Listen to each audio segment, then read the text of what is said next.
Assalamualaikum warahmatullahi wabarakatuh. Jumpa kembali bersama Pak di TV Malang Official. Mudah-mudahan kita semua senantiasa tetap sehat dan selalu dalam lindungan Allah Subhanahu wa Ta'ala. Saudaraku, malam ini saya akan membawakan sebuah cerita tentang seorang kakek yang sakti. Dikisahkan pada suatu hari, ada seorang pemuda ini yang mendapatkan tugas untuk memecah batu yang sangat besar. Maka dengan menyiapkan segala peralatan, anak muda ini pun berangkat menuju ke kaki sebuah gunung, dan di situ sudah ada batu yang sebesar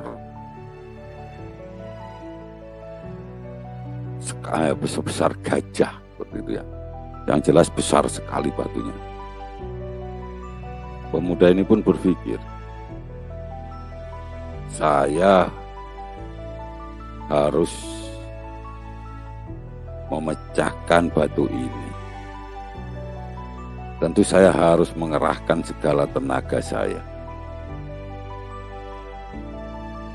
Sebelum melakukan pekerjaannya, pemuda ini pun mengisi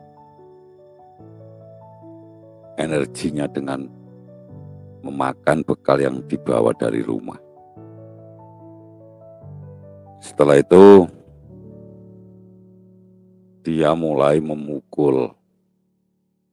Dalam hati dia berpikir, kira-kira berapa pukulan ya batu ini akan pecah. Dihitung, dipukul sekali, masih tetap utuh.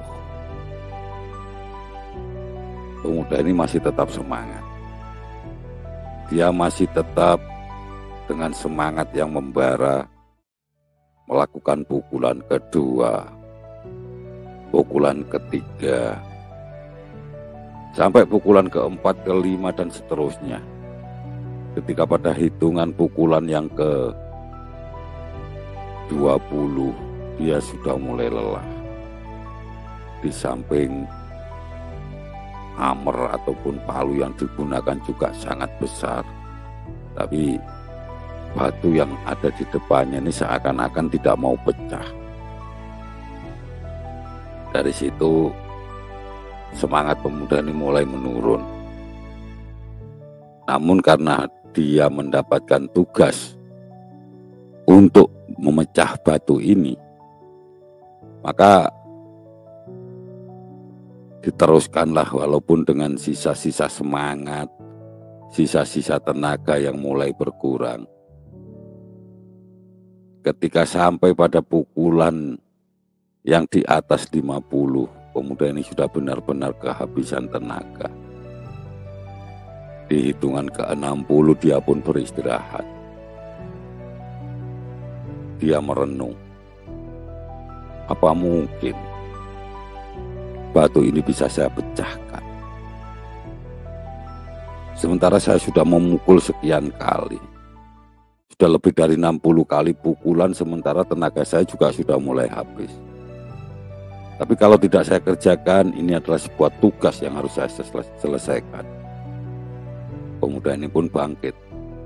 Dipukulkan lagi palu tersebut dengan sekuat tenaga, dengan tenaga yang masih tersisa. Pukulan ke-70 dia sudah mulai gemetaran karena sudah sangat capek. Sudah sangat capek dan lelah, dan tenaganya pun sudah sangat terkuras. Sampai pada pukulan ke-99, pemuda ini sudah benar-benar menyerah. Dia duduk sambil memegang palu yang dari tadi digunakan untuk memukul batu tersebut. Apa yang salah? Kenapa batu ini tidak bisa dipecahkan? Dia pun memandangi batu tersebut yang tampak seperti kokoh. Tidak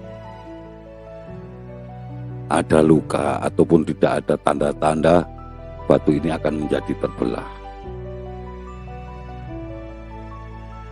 Di tengah dia termenung memikirkan kenapa batu tersebut belum bisa dipecahkan, tiba-tiba datanglah seorang yang sudah cukup tua. Pemuda menghampiri pemuda ini. "Hai anak muda, apa yang kamu lakukan di sini?" "Saya lagi mengerjakan untuk memecah batu ini, tapi ternyata saya tidak bisa. Saya sudah memukul batu ini dengan palu yang sangat besar ini sebanyak 99 kali. Tapi ternyata tidak ada tanda-tanda batu ini mau terbelah." Kakek ini pun tersenyum. Ya, akhirnya mana palunya? Pemuda ini heran, kenapa kakek ini tiba-tiba minta palu. Dirinya saja yang masih muda, yang masih memiliki tenaga yang kuat, tidak bisa memecahkan batu ini. Akhirnya, meskipun dengan rasa tidak yakin, pemuda ini menyerahkan palu tersebut kepada kakek. Kakek ini ya memang dari keadaan kondisi fisiknya untuk memegang palu saja kelihatan sudah sangat kepayahan. Namun kakek ini pun mengangkat palu tersebut dan memukulkan pada batu besar tersebut.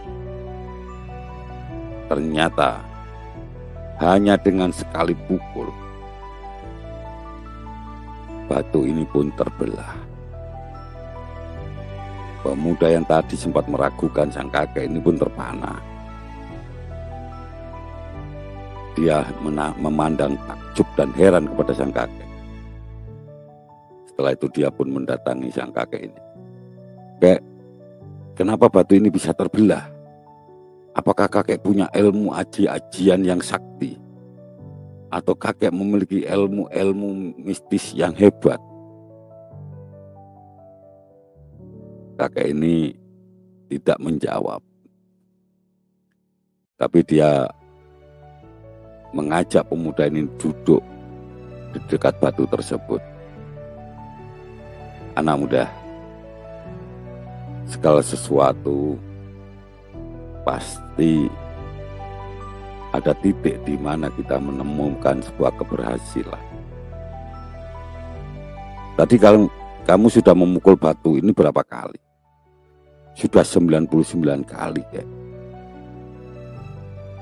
"Terus kenapa kamu menyerah?" "Karena saya tidak melihat ada tanda-tanda bahwa batu ini akan pecah." Dengan tersenyum kakek ini menyampaikan, "Anak muda, kita tidak pernah tahu di pukulan keberapa batu ini akan pecah. Kebetulan tadi batu ini pecah di dalam pukulan yang ke-100.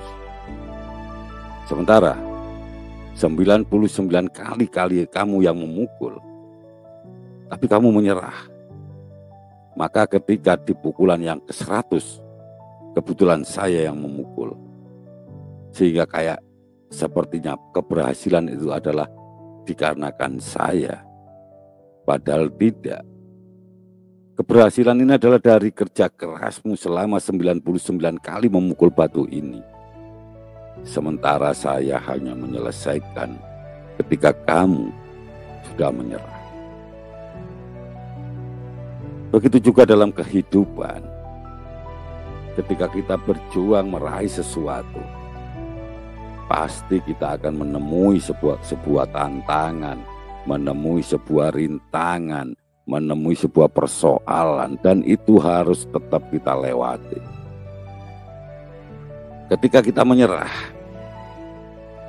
di dalam satu kesempatan, tentu kita tidak tahu.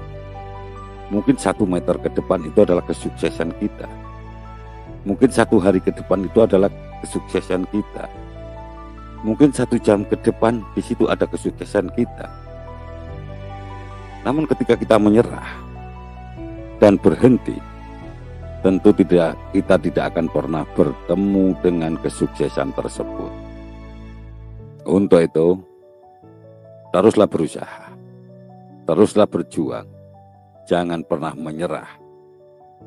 Kita harus berhitung bahwa waktu yang telah kita habiskan sudah sangat lama. Tenaga yang kita keluarkan sudah sangat besar. Kenapa kita harus berhenti dan tidak akan pernah mendapatkan hasil? Apa salahnya apabila kita mencoba untuk terus berjuang? Apa salahnya apabila kita terus mencoba untuk berjalan? Karena 1 langkah ke depan di hadapan kita, ini adalah sebuah misteri. Jangan-jangan 1 langkah ke depan di situ ada titik sukses kita. Maka lanjutkan perjalanan kita. Jangan pernah berputus asa, tetap semangat. Karena kita tidak tahu di pukulan keberapa batu yang akan kita pecahkan tersebut dapat dipecahkan. Andaikan tadi pemuda itu sekali saja dia memukulkan palunya ke batu, pasti batu itu akan terpecah. Sementara karena dia menyerah, maka yang bisa memecahkan adalah kakek yang datang belakangan. Itulah saudaraku, jangan sampai kita menyerah di dalam sebuah perjuangan yang nanti hasilnya akan dinikmati oleh orang lain. Lebih baik kita terus berjuang, karena kita yakin di depan pasti ada pintu, ada titik kesuksesan. Baiklah saudaraku, itu yang bisa saya sampaikan. Ada kurang lebihnya saya mohon maaf. Wabillahi taufiq wal hidayah. Wassalamualaikum warahmatullahi wabarakatuh.